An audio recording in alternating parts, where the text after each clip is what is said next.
դա դեպքում հնարավոր է դուք հոգևորականների հետ կապված այս ամբողջ process-ը սկսել եք հենց այդ պատճառով, որ նրանք մշտապես խոսել են Արցախի մասին, իսկ մնացած ամեն ինչը եղել է փաթեթավորում այդ հարցի, եւ դուք հայտարարեցիք, որ ինքնիշխան երկրները իրենց տարածքում գործողություններ են իրականացնում, ինչ-որ ամրաշինական աշխատանքներ են կատարում։ Բաքուն Հայաստանի օկուպացված տարածքներում ամրաշինական աշխատանքներ առհասարակ կատարել է։ Ընդհանրապես արձանագրենք, որ ես նախկինում ասել եմ, Մայրաթորի հետ կապված բոլոր խնդիրները եւ ես կարծում եմ, որ Կտրիչ Ներսիսյանը եւ իր խմբակը կառավարվում է պետական անվտանգության կոմիտեի գործակալի խողովակով եւ տրամաբանությամբ։ Ես սա երբեք չեմ ընդհակցրել, բայց ինչպես է այդ հոգեվոր ոլորտում այդ խոցերը, երեք ասեցի, դա խոցերն են դարձնում, որ մարդկանց հեշտությամբ հավաքագրեն եւ օգտագործեն ոնց ուզում են։ Սա պետական անվտանգության հարց է։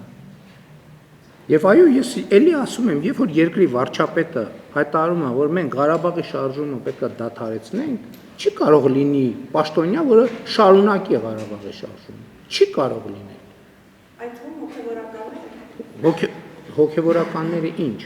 Նկատի ունեմ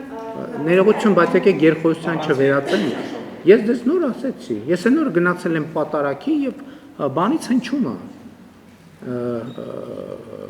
Պատարակին հնչում է։ Ընդ որում պատարակի ընթացքում հնչում է ոչ մի անգամ։ Արցախի հանրապետություն էդի չի նշանակում։ Այդ նշանակում է պատերազմի կոչ։ Ուրիշ բան չի նշանակում։ Լավ, ոչ այսօր, վաղը մյուս օրը։ Բա էս ենք ասում, բա դրա համար ենք ասում։ Բա դրա համար ենք ասում, որ Կտրիչ Ներսյանը եւ իր խմբակը պատերազմի կուսակցության առաջնորդությունն է ստանձնել։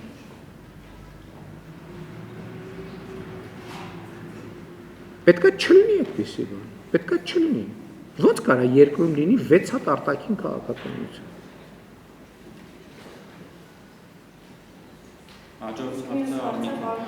Բաքուն Հայաստանի օկուպացված տարածքներում երկրի ամրաշինական աշխատանքներ դիրքերը։ Գիտեք, ես նախկինում այդ թեմային անդրադարձել եմ, որ մենք ունենք սահմանազատման հետ կապված խնդիրներ։ Ես չեմ կարող հարցը դիտարկել մի հարթության մեջ, որովհետև եթե ձեր հարցին արդարորեն պատասխանեմ, պետք է պատասխանեմ երկու կողմերի մասին։ Դրա համար դուք գիտեք ճշմարտությունը, ես մեկնաբանություն չեմ անում։ Հիմա փաստն այն է, որ երկուստեք մենք խուսափում ենք նման բաներից, որպեսզի խաղաղությունը չվտանգենք, ու ճիշտ ենք անում։